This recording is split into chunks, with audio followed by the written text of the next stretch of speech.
Can provide that. Senator Dingfelder, I will. Great, I'll try thank to you. start from the beginning, and certainly in the short amount of time we have, I won't be able to do too much. But I think today I can at least cover the 4 topics that you see here, and sort of reference how those fit into our wolf plan. Oregon is fortunate, I suppose, to have an adopted wolf plan, and so today what I'll do is talk about how we monitor wolves, how many wolves we have, where they occur, and how we're doing in relation to that plan. And then, of course, a subject that many are interested in, and that is the issue of livestock depredation by wolves. With that, I'll just jump right into it. We do operate under an adopted wolf management plan that was the process or a product of a very long and difficult process, 2.5 years, and a tremendous amount of public involvement with that process. I mean, there are folks in this room that were very close to it. So one of the parts of the plan that I think is very helpful is that it does require evaluation every 5 years. So the original plan was adopted in 2010. We revised or reevaluated and updated the plan in 2005, the original plan. In 2010, we updated it. And of course, the next update would be scheduled for 2015. A few of the principles that guide the formation of the plan go back 7 years ago in 2005, and still in many ways guide daily management of wolves in Oregon. That is that by state law, the department is required to conserve wolves under Oregon State Endangered Species Act. So our plan is based on conservation first and foremost, at least while populations, of course, are low. Our commission did clearly state that we would not actively reintroduce wolves. Of course, at that time, remember, most experts, some which are in this room, said we don't need to reintroduce, or we never would. Wolves will be here, and of course, those experts now, we know we're right. Probably the most difficult part of wolf management in general, and certainly a part that occupies daily management of wolves, and that's the third bullet that you see there, and that is the issue of livestock depredation, providing producer assistance as best we can, and trying to manage the issue of what happens when wolves eat somebody's property, eat livestock. Certainly, the fourth bullet, addressing impacts to deer and elk, is an important part of our plan. Of course, up to now, wolf populations have been fairly low, probably somewhat insignificant from that standpoint, but certainly, as you will see in a minute, how our population is increasing, that probably will become more and more of an interest to more Oregonians. The last one that I think is an important part of the wolf plan now and when it was developed is to provide flexibility in management of wolves while providing the needed protections. What that means is there was an assumption that wolves would come from Idaho, mostly from the reintroduced population in Idaho, and so far that has been the case. So as wolves they enter eastern Oregon and establish. As that population increases, which it is, being able to provide some flexibility over time in that area while still maintaining protections in the rest of the state of Oregon was determined to be important, and I think it probably will still prove to be. So here's a good example of that. One of the things that the Oregon Wolf Plan does is it lays out a set of milestones or benchmarks, if you will, and it's a phased approach. Right now, we are in what would be considered the conservation phase, and that is phase 1, from 0 to 4 breeding pairs. And what the definition of that is 4 breeding pairs for 3 consecutive years in eastern Oregon. At that point, when we reach that point, that would meet the population objective toward delisting of wolves. Remember, wolves are listed as endangered under Oregon ESA across the state. Phase 2 is a bit of a buffer phase, if you will, a sort of a recognition that we don't want to go backwards and we don't want to ever relist once delisted. I might also add in here, delisting is an important part or an important goal in the Oregon Wolf Plan. and we try to manage accordingly to that. Phase 3 is more of a management phase, and that's when some even greater flexibilities could occur as far as problem wolves, excessive depredation, or impacts to some of our deer and elk populations. That's sort of a real quick, very quick rundown of our plan. So how do we know when we're meeting these objectives, when we're reaching population objectives such as 4 breeding pairs or population numbers? Well, clearly it's through monitoring. Monitoring is a key part of wolf plan implementation, and it really is what tells us how we're meeting those goals. Right now, all of the wolves that we have collared, radio collared, and that is our primary method of understanding, especially established wolves, is through radio collaring. All of the collars that we have now, which are 10, use GPS technology, and both of the wolves that you see in these photographs have GPS collars on them. What these collars do is they allow us, they're a little different than the old, what you might remember as kind of the beep beep guy standing out with an antenna trying to get a direction. These actually use satellite technology similar to a handheld GPS, and they give us information right to our computer. One of the difficulties with these collars, they're very expensive. They give us tremendously more information on wolves than we got even 10 or 15 years ago, but they do have a high failure rate as well. Wolves are hard on collars. Wolves are hard on a lot of things, as you can imagine. Also, when we put these collars on these animals, which we have installed 18 radio collars on wolves in Oregon, 10 of them we're monitoring now, some of these collars go out of state. They disperse. They go to other areas, and we've dispersed a number over the years.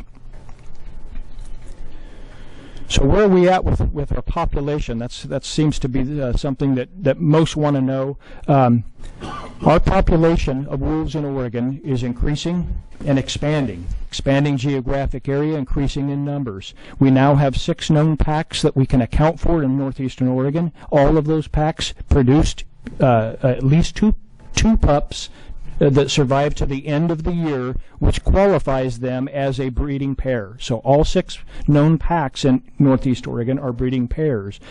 Probably the most important part of this, of what you see here in these numbers, are 2012 was the first year that we met that original population objective that I mentioned earlier, and that is at least 4 breeding pairs that survive through the end of December. So with 6, we've met that first year.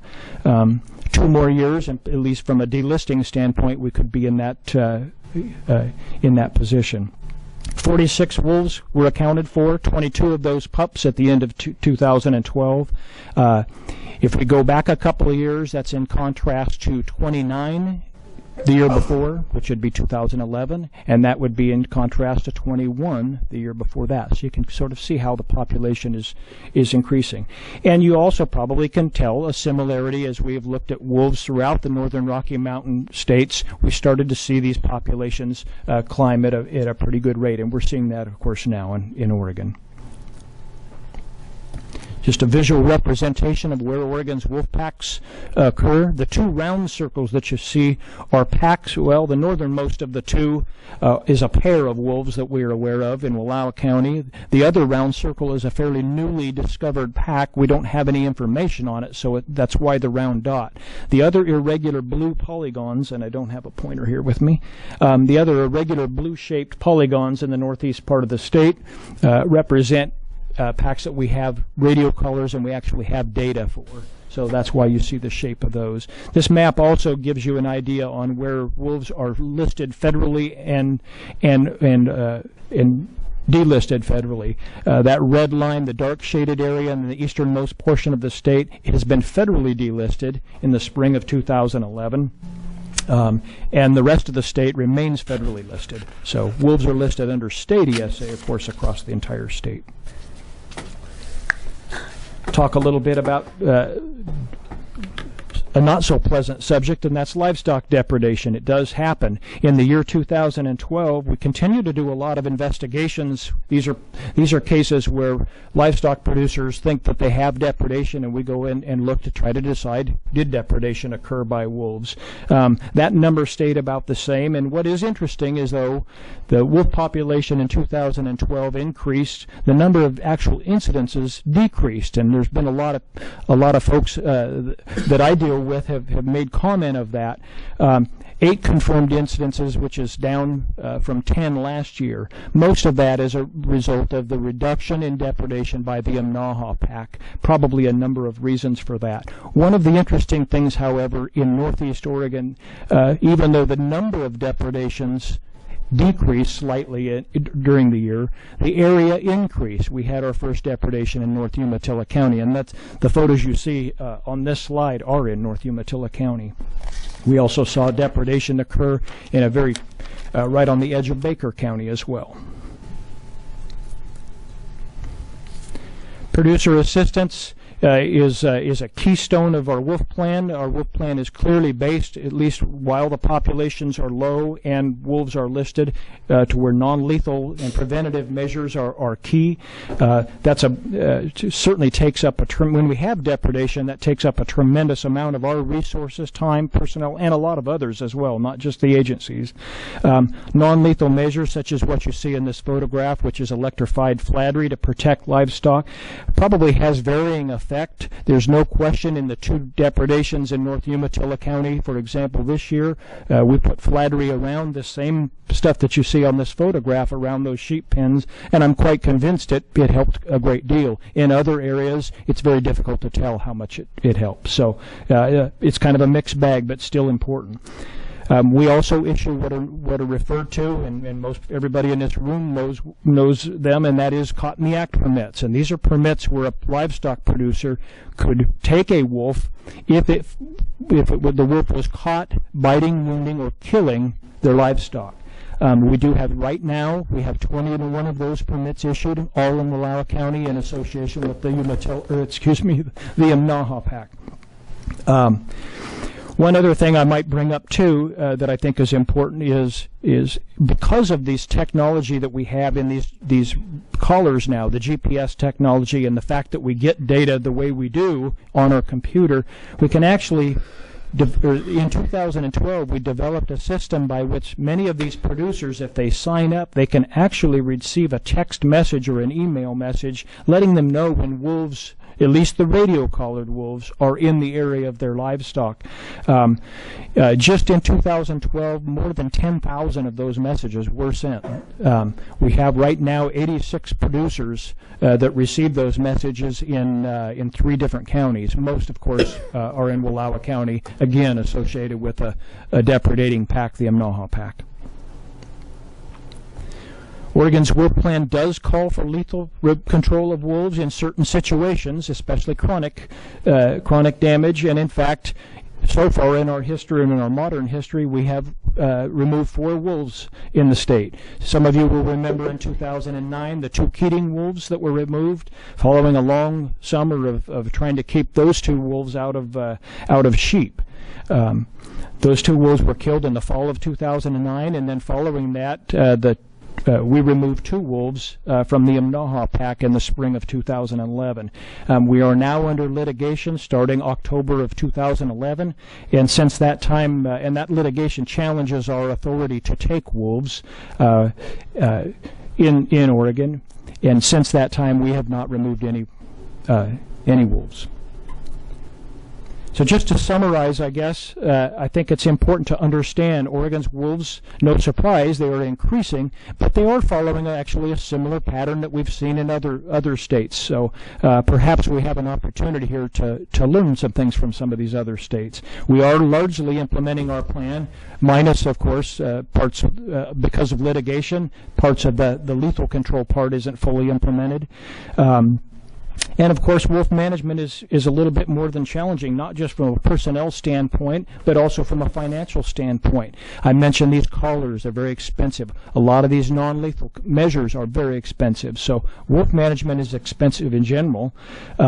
Challenges as our population increases to other species that the department manages, such as deer and elk. And then, of course, challenges and to the private sector as well, clearly. And with that, I would take some questions.